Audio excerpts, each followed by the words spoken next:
मैं राजेश कुमार आप सबके समक्ष Bihar board 12th class 100 mark Hindi का फर्स्ट चैप्टर बातचीत का ऑब्जेक्टिव क्वेश्चन आंसर लेके आया हूँ। आइए इसको देखते हैं। ये आपके एग्जाम के लिए बहुत ही फायदेमंद है।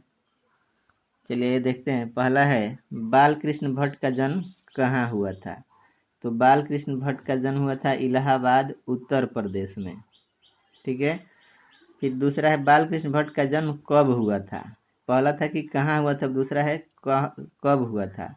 तो 23 जून 1844 ईस्वी को हुआ था। उसके बाद बाल कृष्ण भट्ट का निधन कब हुआ था? निधन अर्थात मृत्यु कब हुई थी? तो 20 जुलाई 1914 ईस्वी को। बाल कृष्ण भट्ट के माता पिता का नाम क्या था?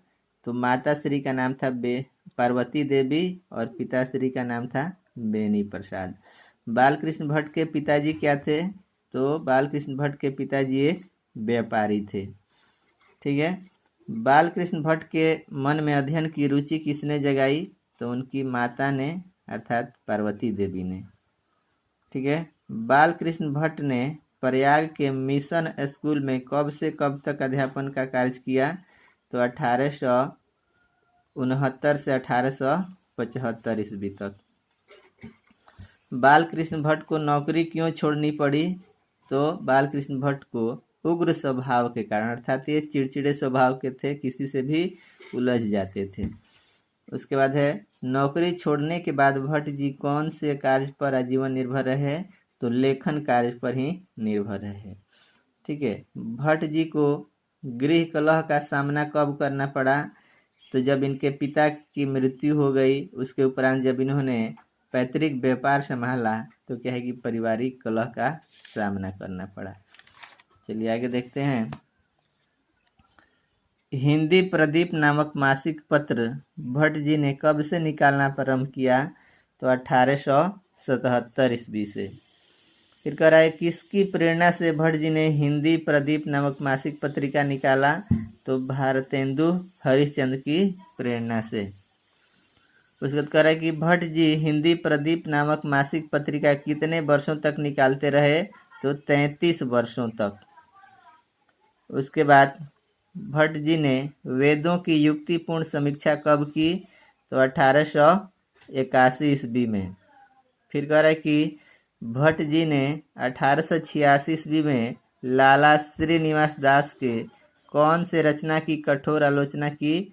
तो संजोगिता स्वयंवर। जी हाँ, लाला श्रीनिवास दास की एक रचना है संजोगिता स्वयंवर, जिसकी इन्होंने कठोर आलोचना की।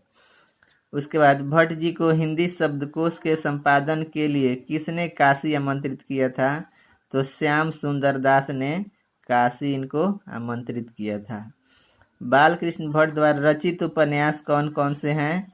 तो इनके द्वारा रचित उपन्यास है रहस्य कथा, नूतन ब्रह्मचारी, 100 अजान एक सुजान, गुप्त बैरी, रसातल यात्रा, उचित दक्षिणा, हमारी घड़ी, सद्भाव का अभाव आदि ये सभी रचनाएं हैं।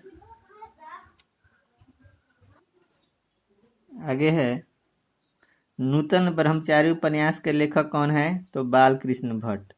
जी हाँ, जैसे इधर हम लोग देखे थे कि इनकी रचनाएं कौन कौन सी है, तो उसमें भी ये पूछ सकता है कि बाल कृष्ण भट्ट के द्वारा किसी एक उपन्यास का नाम लिखें। ठीक है, तो हम बता सकते हैं कि नूतन ब्रह्मचारी। ठीक है। बाल कृष्ण भट्ट द्वारा रचित नाटक कौन कौन से है? इन्होंने नाटक भी लिखा है, तो उसका नाम है पद्मावती, किराता जूनिया, वेणी संहार, शिशुपाल वध, इंग्लैंडेश्वरी और भारत जननी। उसके बाद है एक रोगी और एक वैद, रेल का विकट खेल। उसके बाद है बाल विवाह। आपसे पूछ सकते हैं एग्जाम में कि एक रोगी और एक वैद नाटक के लेखक कौन है, रचनाकार कौन है? तो आपको बताना होगा बाल कृष्ण भट्ट। और ये जितना हाईलाइट किया गया है, टिक मार्क किया गया है, ये इम्पोर्टेंट है। फिर कह रहा है कि भट्ट जी द्वारा रचित प्रहसन कौन कौन से हैं? तो इनके द्वारा रचित प्रहसन है जैसा काम वैसा परिणाम। उसके बाद है नई रोशनी का विष। फिर है आचार विडम्बन। भट्ट जी ने कितने निबंधों की रचना की है? तो 1000 के आसपास निबंधों की रचना की है। ठीक है। भट्ट जी द्वारा सभी निबंध किस नाम से संग्रहित हैं तो भट्ट निबंधमाला के नाम से संग्रहित हैं। बाल कृष्ण भट्ट कौन से युग के रचनाकार हैं? तो आधुनिक हिंदी युग के रचनाकार हैं। ठीक है। भट्ट जी कौन से युग के साहित्यकारों में से एक हैं?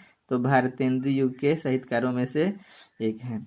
तो फ्रेंड्स आप इसको याद कीजिए। इसमें का और भी बहुत सारा पार्ट अभी ऑब्जेक्टिव है, लगभग 15-20, तो उसको हम अगले पार्ट में बताते हैं, पढ़ते हैं। आप इसको लाइक कीजिए, कमेंट कीजिए और शेयर कीजिए।